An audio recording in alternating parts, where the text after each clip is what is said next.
over the last 50 years in America, you've had 20 million black babies being murdered, Wow. but yet very few people seem to be paying attention to that.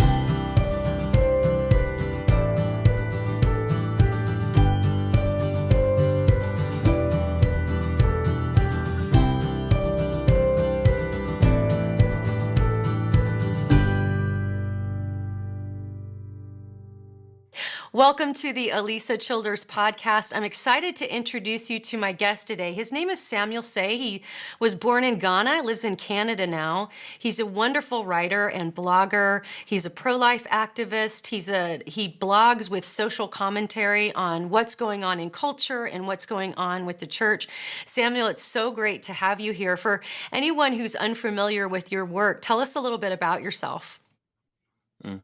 Well, first, thank you so much for having me. It's a privilege. I'm very grateful. Um, yeah, as you said, my name is Samuel Say. I blog at Slow to Write, and I'm known, I suppose, for primarily two main reasons.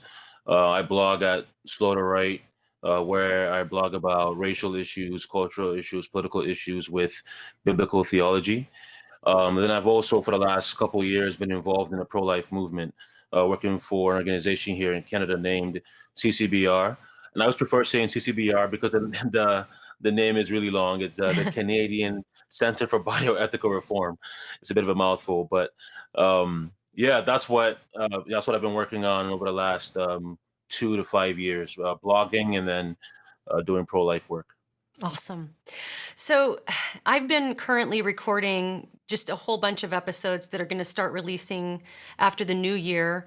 And what's interesting is this theme seems to be emerging with all of my guests, and that's just what is happening with the church. What's happening in the American church and even globally with Christians, and then how is that matching patterns of things we're seeing in the world. The last episode was John Cooper from Skillet, kind of based on his viral post from Facebook a year ago that was asking that question, what is happening in the church? And so I thought you would be such an important voice to bring into this conversation because you have controversial views on things. Do I? You do. I'm you just joking. I know. But you are slow to write, which is what I like about you. By the way, that blog is slowtowrite.com, SLOW to write.com. And you can check out all of Samuel's work there. But it seems like every time some kind of big cultural thing happens, you take your time to think about it and to think biblically about it. You're not reactionary. You're not an alarmist. You don't use inflammatory language. One thing I really appreciate about you is you try to write honestly about what's going on, and you try to write biblically. And sometimes the biblical view is not going to be the most popular view in culture and even sadly among Christians. And so I want to get into some of those issues in a moment. But I'd love for our listeners and our viewers to know a little bit more about your backstory. So you Mm. were born in Ghana and you now live in Canada. How old were you when you came here, and what was that like for you? Just give us a little bit of backstory about your life and your story. Hmm. Yeah. I was born in Ghana, as you said. I was born to a single mother in Ghana, and I always say that I was raised by the greatest woman in the world, the greatest mother in the world, in the greatest West African country in the world. But I'm not biased, though. Not biased at all. No. So yeah.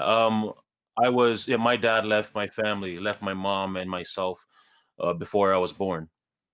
So I couldn't tell you what it looks like. If you were to walk by me right now, I wouldn't know who he is. But yet, by the grace of God, I know my mom really well. Her and I are very tight.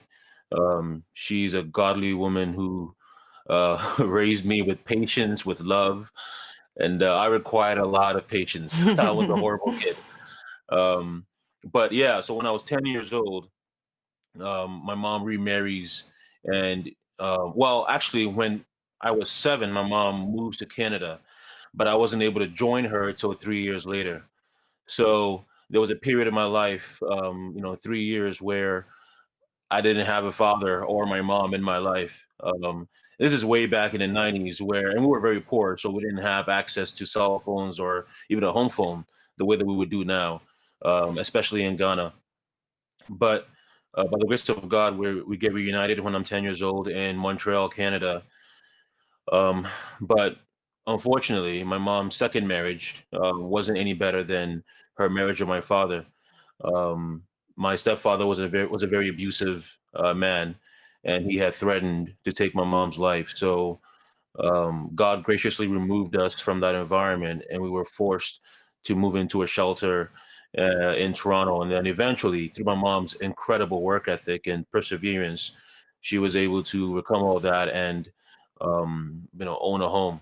Mm. But throughout all that, I've known for a long time that I was a sinner. I knew as early as 5 years old where I was committing acts that only married couples should be committing. Um, you know, in marriage naturally. And that's one of the consequences of growing up without a father. And my mom was working so many jobs that nobody Mm. was home. So I became exposed to certain things that I otherwise wouldn't have been exposed to.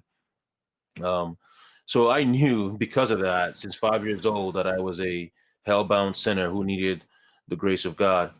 And yet I loved my sin much more than I loved Jesus. I was raised in the church, but I hated Christ and I loved my sin.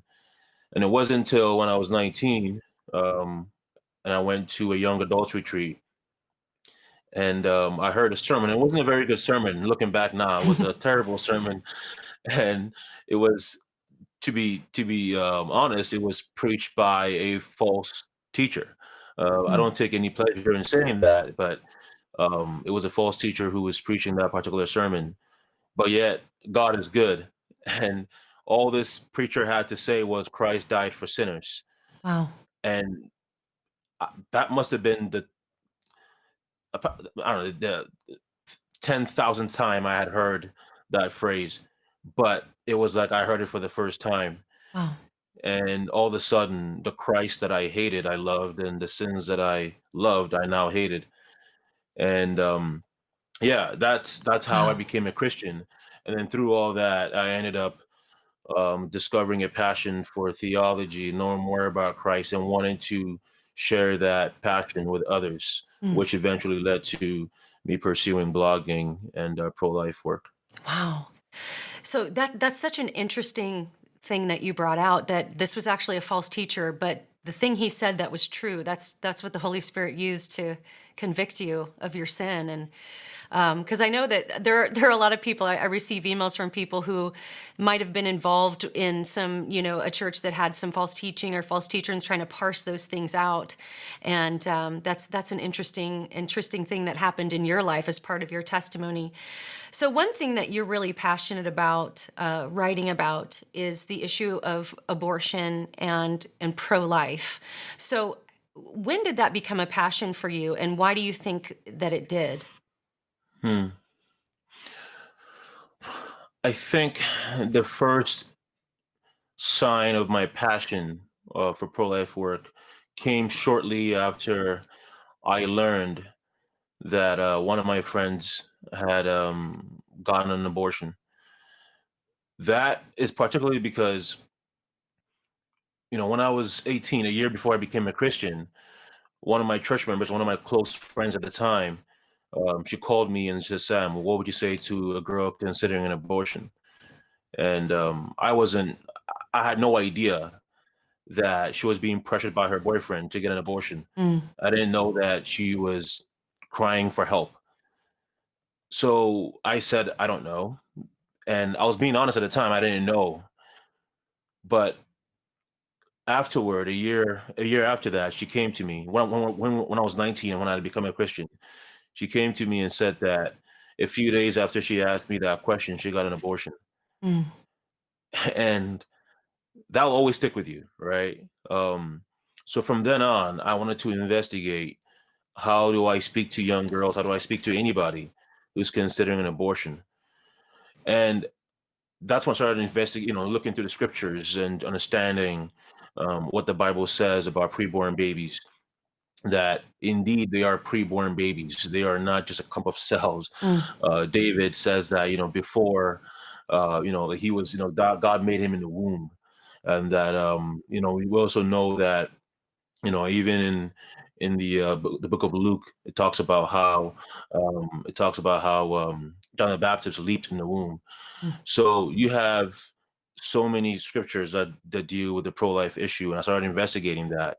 However, it wasn't until I started blogging about racial issues when I learned that Black Lives Matter in particular. I created my blog because of Black Lives Matter as a response to them. mm, And I became more and more disturbed when I realized that the biggest issue facing Black people is abortion, but mm, yet a group that professes to believe that Black Lives Matter, that's their name, they don't believe that Black preborn babies matter. mm. To the point where they're radically pro-abortion. Um, when when Planned Parenthood cherishes you as an organization, you know you're doing something wrong. Yeah. And Planned Parenthood cherishes and loves Black Lives Matter. So I realized that there in America, for instance, there are 300,000 Black babies being killed every year. So through slavery, you had 12 million Africans forced from Africa to the New World. Well, over the last 50 years in America, you've had 20 million Black babies being murdered, Wow. but yet very few people seem to be paying attention to that. So that was stirring within me more and more passion for it. And eventually, a friend of mine told me about an opportunity to join, my current organization to do pro-life work. And I immediately grabbed onto that because I wanted to be a helpful voice, especially a Black voice on Mhm. the abortion issue.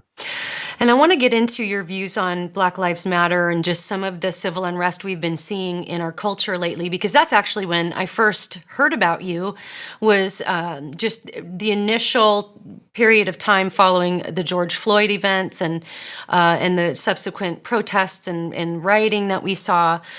You were slow to speak, slow to write, but your perspective was just so Jesus centered, so biblically centered, and so I want to get into that in a moment. But I don't want to get off this abortion topic just so quickly.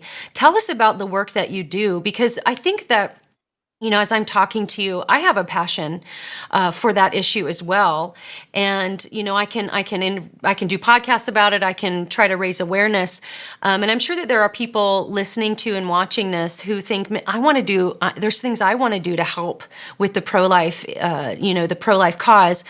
Tell us about the work that you do, and maybe help us understand what can those of us who Hmm. maybe don't have a full-time job or a full-time ministry in that area, what can we do as well to help Hmm. this pro-life cause? Hmm. One of the um, it's bittersweet in the sense that so many babies are being killed, which is obviously bitter and horrible. But because of that, there are so many opportunities for people to save babies at the same time. Um, so in the pro-life movement, you have three major facets. You have the political side, you have the prophetic or the educational side, and then you have the pastoral, the counseling side.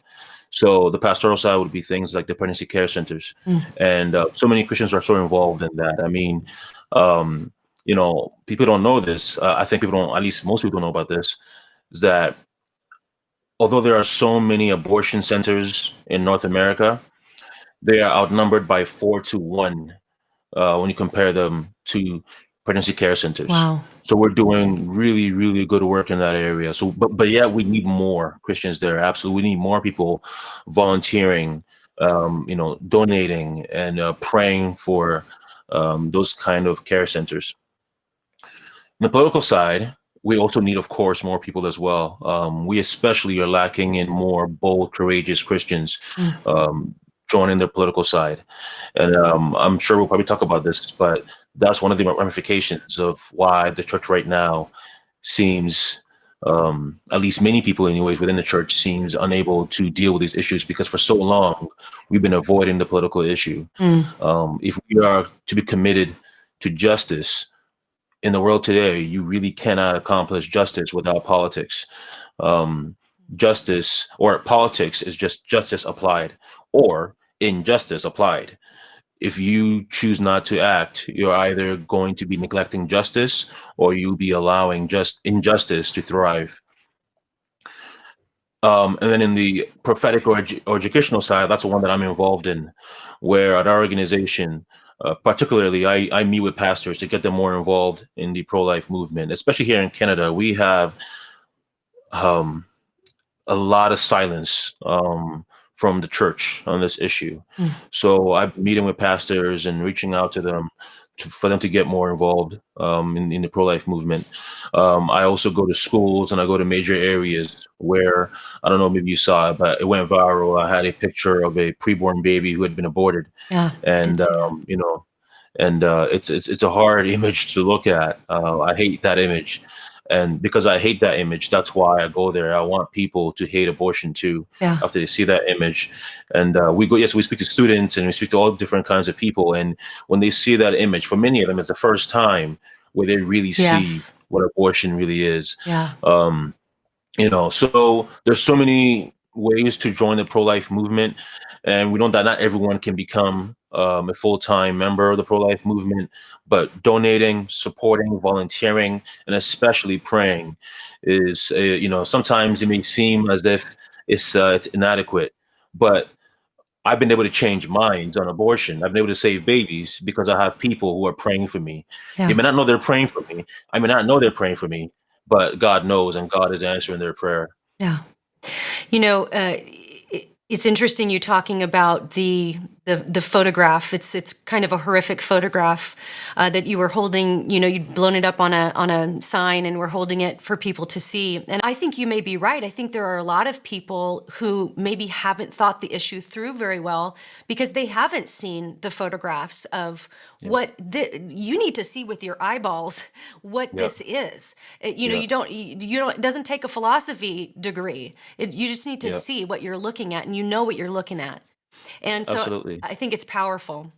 So we've done our research, and we've discovered that 70% of people who see our images, they develop more negative feelings about abortion. Yeah, That's 7 out of 10, 70%. no doubt. So and we see that right in the street. We see many people. Like this a few weeks ago, there was some guy who was very angry at me, and he was yelling at me for being out there, and he didn't mean to say this, but he said, I asked him like, well, "Why are you so angry?" He says, "Well, you're out here showing people pictures of murdered babies."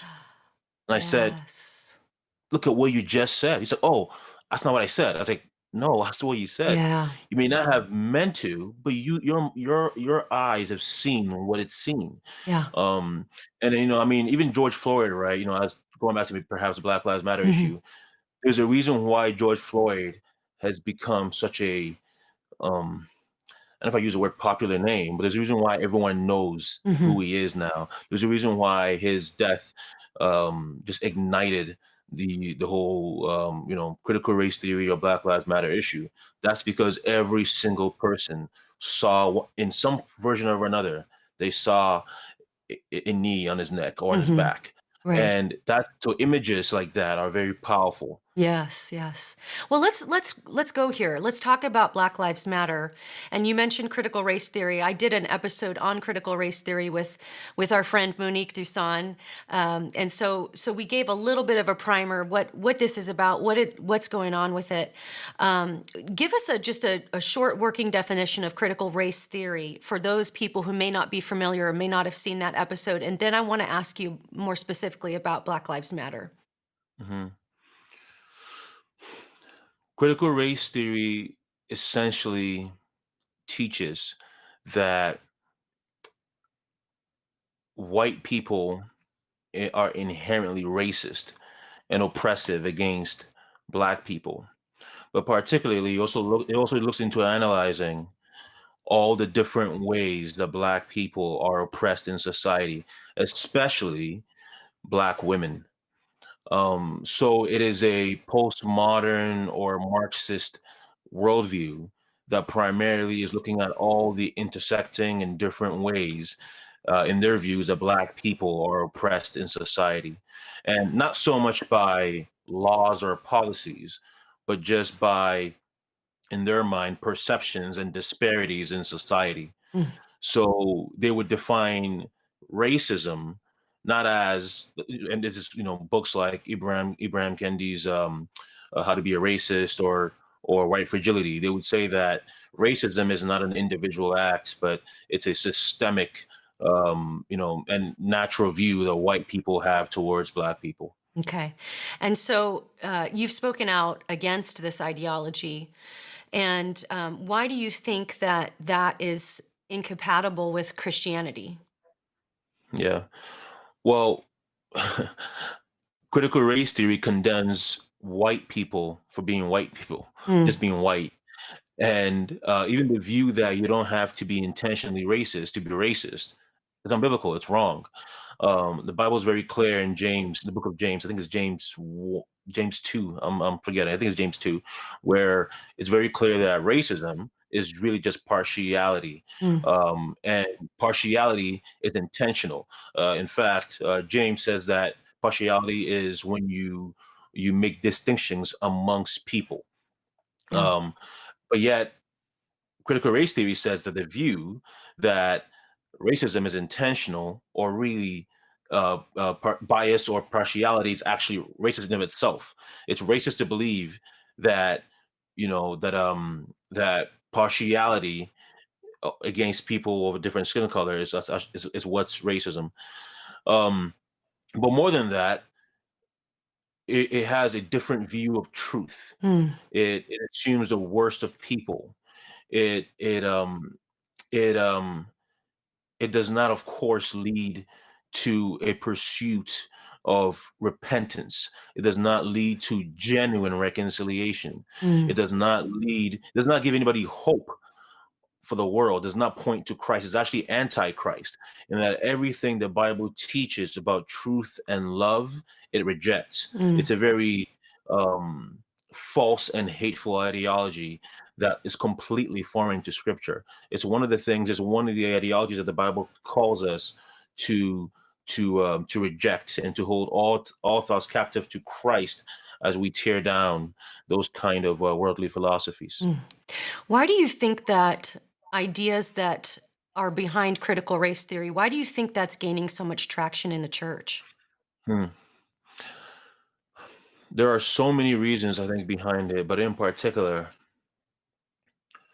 I think you we have a generation of Christians, including myself and older Christians, who, for so long, as a reaction to Christians in the past, who were sometimes idolized in politics, and this would be many of the fundamentalists. Many people many Christians over the last 20, 30 years, especially the last 15, 20 years, I suppose, they've been neglecting pursuing a theological um, understanding of politics. And because of that, you have so many Christians who were raised in households or in churches who did not have a good biblical view of justice. Mm, So when they went to school, when they went to college, or even before that, high school, well, their teachers and their profs are telling them how to understand justice, but not from a biblical point of view, not from scripture, but from culture, but from the world. And I think now people are completely unprepared to understand critical race theory from a biblical point of view, mm, because they've been conditioned throughout the last 10, 15 years of their education, either from the world or from academia, from entertainment, from every corner of the culture. They've been conditioned to embrace critical race theory. So some of them may not know the word or the term critical race theory, but they already have been um, compelled to accept its premises. mm, I think got it. another reason is that for so long, obviously in the West, you had Christians, not all Christians, but you had some Christians who were silent, or apathetic or supportive of slavery and segregation. And I think for particularly a lot of white Christians today, the pressures of embracing critical race theory leads them to believe that if they don't embrace it, they will be looked upon the same way that many of our Christian forefathers and times of slavery and segregation are seen as today, Mm, as embracing the culture and not teaching the scriptures and what it says about racism. So now you have people who, because of white guilt, Mm. because of fear, are now ironically doing very much of the same things that the Christians during slavery and segregation were doing, which is, you know, if you were supportive or apathetic of racism in the past during slavery and segregation, you were doing that because that's what the culture was at the time. And yet many Christians today, by trying not to be like the Christians who were apathetic over slavery and segregation, are now embracing what the culture is saying Yeah. about racism. So I think that fear, that guilt, knowing the history is a big part of why many Christians today are embracing critical race theory. That's such a great point because I think that a lot of Christians look out and we acknowledge racism exists and that it's a sin and that it's wrong and we should stand against it. But then the world comes along with this ideology that just seems to be sweeping up everything from schools to government to everything, and it seems like, okay, well, that's the answer, so we'll go with that. And I think you put your finger on something too that is really relevant, and that's this fear that if we don't do something and do it right this time, then history is going to look back on us uh, as it does the people who wouldn't stand with Martin Luther King Jr., for example. And so I think this Exactly. is a huge thing because this charge, I've actually read this several times in books and in blog posts and even heard it on podcasts. Like, because a lot of Christians, like white Christians, will say, well, I would have stood with Martin Luther King Jr.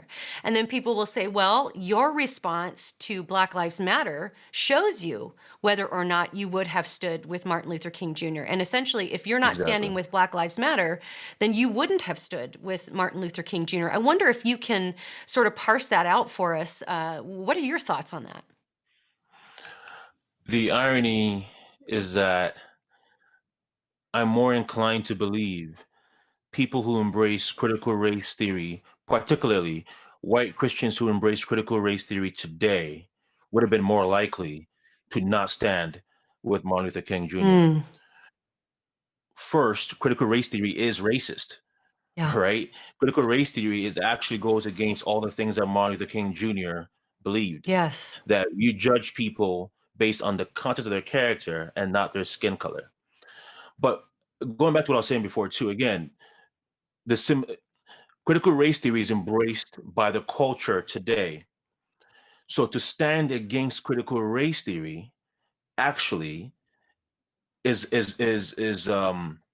more akin to what the Christians in 50 years ago or 200 years ago, what those Christians who were rejecting the culture's views on racism. Mm, That is so people today who bravely, courageously, people like yourself. I'm black, it's a bit easier for me to speak this, with more courage, but non-black people today who choose to say no, I will stand against the pressures and I will stand with God. You know, I've said this before, but no person should believe that they need to be in solidarity with black people. That's dangerous. mm, I don't want anyone to think they need to be united with me. No, no, no. I want people to be in solidarity with Christ and the truth. And if you do that, you will love black people and all people the way you're supposed to. mm, But if you make an idol out mm, of being embraced by black people, you will be more apt to. I've said this before that right now it's popular to cater and to pander to black people. 20, 30 years from now, what if the culture, becomes anti-black as a reaction to critical race theory? mm, Those people now will be tempted to cater and to pander to white people. Because the sin is the same. You are choosing to make an idol out of people because you feel that you'll be more embraced by them if you do so. mm, But if you stand with the Bible now, you would stand with the Bible 200 years ago, or 50 years ago, or 1,000 years from now, right? The Bible is timeless, but the world is constantly changing into ways that will stand against the mm. scriptures, whether it's anti-black or anti-white. Just standing with the scriptures, if you do so, you will always be in the right. Boy, what a good word. That's a great word, and it's tough because I'll go on Twitter and it seemed like there just even over the last year, maybe even just last 9 or 10 months, at first on my evangelical Twitter, it was like everybody was just in moral panic, chaos, sharing the BLM hashtag. Everybody was trying to figure out the right thing to do. And then people started speaking out against critical race theory. And then it seemed like some major evangelical leaders in the beginning weren't really taking it seriously. Like nobody really buys critical race theory. Then they're realizing, Yeah. okay, well, maybe they do. But then the thing I'm seeing now from big leaders, they'll say things like, well, yeah, critical race theory is wrong and we condemn that. But if you're bringing up critical race theory right now and you're white, that's just your way of sort of, that's just the white response. That's just the white thing to do. What would you say about that? It's not Um, easy yeah, navigating these I waters. yeah, I'm laughing because it's it's it's ridiculous, and I'm trying to watch my words carefully here because it's very frustrating. People who embrace critical race theory are increasingly claiming they reject it. It's pretty obvious to me that I think a lot of evangelical leaders who've embraced critical race theory recognize that there's been, rightly so, strong pushback on that now. Mm, And I don't want to assume many people's motives, but there are some obvious cases of people being deceptive. I don't say that lightly, mhm, but okay, I'll say this. Benny Hinn, if you reject, well, not reject, but if you are unfamiliar with his content, with his with his preaching, he's been one of the biggest advocates against the prosperity gospel.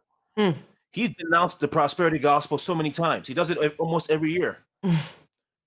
He does that because he knows he gets so much pushback from people about it. And then when he says that, then he continues teaching the exact same thing, the Yeah. prosperity gospel. So you have so many leaders today in the church who are using the same reasoning as critical race theory, using the same rhetoric, using the same terms, understanding the world through a critical race theory lens, but yet they'll say they reject critical race theory. Mm, And I think part of that is because they know the pushback, but I think also, of course, if you are a Christian, I'm sure many of them do not embrace all facets of critical race theory. Of course not, because there are some aspects that are very much, well, it's very much pro LGBTQ and pro a number of things that are clearly against the scriptures. And I think I can't imagine that the vast majority of Christians who embrace critical race theory would embrace that aspect as well too, mm. including also being pro-abortion. Nevertheless, they embrace very much of the core values, Yeah. being the oppressor versus the oppressed aspect of critical race theory, the out of the postmodern and Marxist aspect of critical race theory, where so for example, okay, I'm not sure if I should mention his name or not, but there was a Christian leader who did a two-part series on critical race theory just a couple of weeks ago. Um, and he, he says he denounces critical race theory, but yet as he's doing so, he talks about how every time he brings up disparities as essentially evidence of a systemic racism, people just aren't willing to hear him out and would Mm, claim he's being a critical race theorist. Well, that's because disparities don't prove anything. But in critical race theory, they say that racial disparities between white people and black people is evidence of racism. Biblically, we cannot say that at all. Again, because racism isn't defined by perceptions or by disparities, it's defined by intent. mm, But if you believe that George Floyd, regardless of intent, was killed because he's a black man, or regardless of um of evidence, if you say that's an example of a systemically racist culture against black people, that is um reasoning and rhetoric borrowed from critical race theory. Yeah.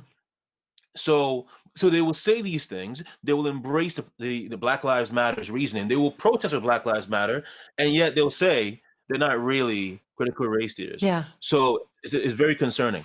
Yeah, and that's such a great point because just that scenario I brought up on Twitter where they're saying, no, no, no, we reject critical race theory. But if you're white and you're bringing it up, it's basically like your white fragility is showing, which is Exactly. you have to employ the categories of critical race theory to even come up with that thought in the first place. So tell us a bit about Black Lives Matter as an organization. You've been very vocal about this. What are your concerns about the organization, and why are you so concerned to see church leaders using this hashtag and maybe embracing some of these ideas? Yeah. Black Lives Matter is perhaps the most brilliant name for an organization Oh, in history. Because how could you say you don't believe in that? Of course, right, we right. believe that Black Lives Matter. It would be very odd if I, as a black man, didn't believe that Black Lives Matter, right? I'll be, I'll be a fascinating man if that were the case. But it's a very cunning phrase because they know it's able to it makes it hard because even before you even me as a black man before I answer that I need to give that preface, right? And I think by doing that it makes it very difficult for someone who is not thinking deeply to reject their movement. But many people don't know that Black Lives Matter is much more than just a phrase. It's an ideology where they really do believe that really only Black Lives Matter. Um, they wouldn't want to admit that, but from their reasoning, from their rhetoric, from so many of their marches and rallies, it's very clear that they are a black supremacist group where they are seeking primarily the interest of black people at the expense of other people, which is of course not justice, it's an injustice, it's racist too. Um, but they're a group that is pro-abortion, of course, embraces critical race theory. They're Marxists. They're openly Marxists. Mhm. They're partnering with communist China. They're partnering with communist Cuba. Um, and of course, they're very political. They're not nonpartisan. They're very obvious about their political campaigns and very much um, they're very tied to the Democratic Party, and it's very clear through their Marxist leanings they want to push more of a socialist idea. So racism is really just a tool for Black Lives Matter to push Marxist views. So Mm. they're using black people as props as a means to advance their movement. Um, and one of the biggest things is they've removed it recently, but on their website, they very much talked about how they want to dismantle the Western prescribed nuclear family, Yes. Yeah, I saw that. and that's something that you know, coming with my background, being raised without a father, and how destructive that is for me and for so many Black people. That's the biggest issue facing black people in that the abortion issue, everything goes back to the fatherlessness issue within the black community, where in America 75% of black people are raised without their dads in the home, which leads to all the disparities in crime, in education, in abortion, in everything. That's the Mm, major issue. And yet you have the group that claims Black Lives Matter are willing to push an idea that would remove the black men from the home. mm, If you if you do not care about fathers, then you don't care. If you don't care about black fathers, you don't care about black lives. As simple as that. mm. Wow. So we have covered so many different topics in this episode, but it seems like the emerging theme is life and justice, real justice. You mentioned disparities a few times, equity, some of these words. Talk to us for a moment about what biblical justice is, because when you were talking about abortion, you were talking about justice a lot. We need to vote for justice. We need to fight for justice. But as I see what the world defines as justice, and then I read what the Bible has to say about justice, I'm actually seeing two completely opposite things. And I'm sure you've observed something kind of similar. Tell us about the Bible's definition of justice versus what the world's definition might be. Mm, mm. Real justice, biblical justice, is God centered and not man centered. Injustice is always focusing on a person's interest, but or at the expense of others. But biblical justice is always seeking to honor God and is seeking to obey His word, Mm, especially in terms of impartiality. Injustice is always partial. mm, Again, it's always favoring one person over the other. So, for instance, with slavery and segregation, you had a system that was favoring white people over black people. That's an injustice. mhm, Critical race theory, it's embracing or favoring black people over white people. The Bible is very clear that we should not be partial to the great or the small, to the rich or the poor, right? That biblical justice, as I said, that justice is blind. It really does affirm that justice sees God and does not see gender or skin color or anything like that, which of course critical race theory very much does. mm, Biblical justice is partial, sorry, it's impartial.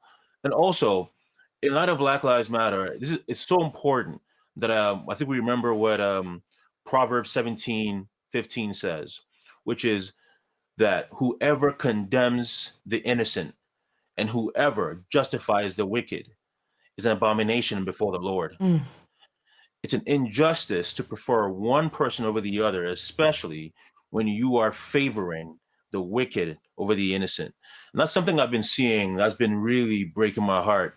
And that you would think that of all people, we Christians, right, that we would want to teach the world about being slow to speak, about not assuming the worst of other people, about hoping all things, enduring all things, about considering other people as more significant than ourselves. But yet we have us assuming that white people, condemning white people, many of them who are innocent of much of the things being said about them, them being racist or committing police brutality, we condemn them, and then we favor and we declare some black people who've actually committed crimes as innocent just because of their skin color. mm. And that's an injustice that the Bible very much clearly speaks against. Wow. What kind of pushback do you get on some of these ideas when you write blog posts? What's the response? um I honestly, I've been incredibly grateful. I received strong support. I'm receiving emails every day of people telling me that I'm giving them the confidence and the courage to speak out as well, or if not to speak out, just to resist it. Mm, I think for sometimes, not everyone can speak, but even in silence, you can still reject these ideas. mm. And I think people have told me that in school, at seminary, they're being compelled to embrace critical race theory and all these ideologies. And they've reached out to me saying that they've been helped by my articles, and I'm so grateful. Mm. But also, I've received quite a lot of hate. But uh, also, yeah. yeah, yeah, I've lost friends over this, Mm. close friends. Um, I have received some very strong, so I've had many white people commenting and emailing me saying that essentially they love black people more than I do. Wow. Calling me an Uncle Tom and calling me a um, a coon and a traitor.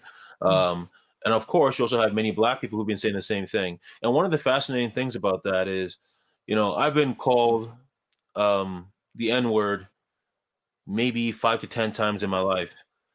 I've been called an Uncle Tom 1,000 times Wow. more. And the thing is, if someone insults me as an Uncle Tom, so if someone calls me the N word, they're simply saying, I hate you for being black. They're just saying, I hate your skin color. But if someone calls me an Uncle Tom or a coon or a traitor, they're saying, I hate that you are a black person with bad character who hates your own people. Mm, That's much worse. yeah. Um, one, you're just saying you hate my skin color. The other one, you're saying you hate my skin color and you hate who I am as a person. Wow. So, in a moment here, we're going to move into the subscriber portion of the interview. So, if you're with us on Patreon, tier 4 and above, you'll get to hear another few minutes of discussion as we close out with Samuel. If you're not on Patreon, you can go to patreon.com/Alisa Childers and you can sign up to be an all access patron where you're going to get access to a private Patreon only Facebook group. You're also going to get access to bonus content with each guest moving forward in the podcast. So we're going to move on to that portion here in just a moment. But Samuel, as we close out this portion, what encouragement would you leave our listeners with? Anybody listening that is resonating with what we're saying, and they're saying, I know that he's speaking biblical truth, but the cultural pressure is so overwhelming, even the pressure at my church, or like you mentioned, at my seminary, my Christian school, the pressure to capitulate to culture on these issues is so strong. I don't even know where to start to where to find this kind of courage. What kind of encouragement would you leave our viewers and listeners with today? Hmm. Do not be conformed to the world, but be transformed by the word of God. Um, this is not our home. We're never going to be, if you're going to be a faithful Christian, you will never really be, um, safe and comfortable here. There's always going to be ideologies that are pushing against the truth, even within the church. And I think one of the things that I've been meditating on is we are citizens of this world, but more than that, our main citizenship is in heaven, and we await the day where our great Savior will return, and He will establish justice, and there will be no more critical race theory, no more racism, no more false ideologies. It will just be truth incarnate, being the King of Kings and ruling us all in peace. Um, while we wait for that, indeed, again, do not conform. There's so many pressures, and if you give into that pressure today, you won't win anything anyways. You will grieve God, but it's never enough. It's Mm, never enough. But Christ will be pleased by your courage and your faithfulness to Him. great. You can find more of Samuel's writing at slowtowrite.com. I'm praying and encouraging Samuel to write a book, so be praying for him in that as God leads. And you can follow him. What's your Twitter and Facebook? Where can people find you other than your blog online? Yeah, they can find me all across social media platforms as Slow to Write. Yeah, I'm on Instagram, Twitter, Parlor has been getting increasingly popular, so I'm Yeah, on it. Facebook, um, and I think that's all I can think of right now. great. Well, thank you so much for joining me today, Samuel. It was great to talk with you. Thank you so much for having me. It's an honor.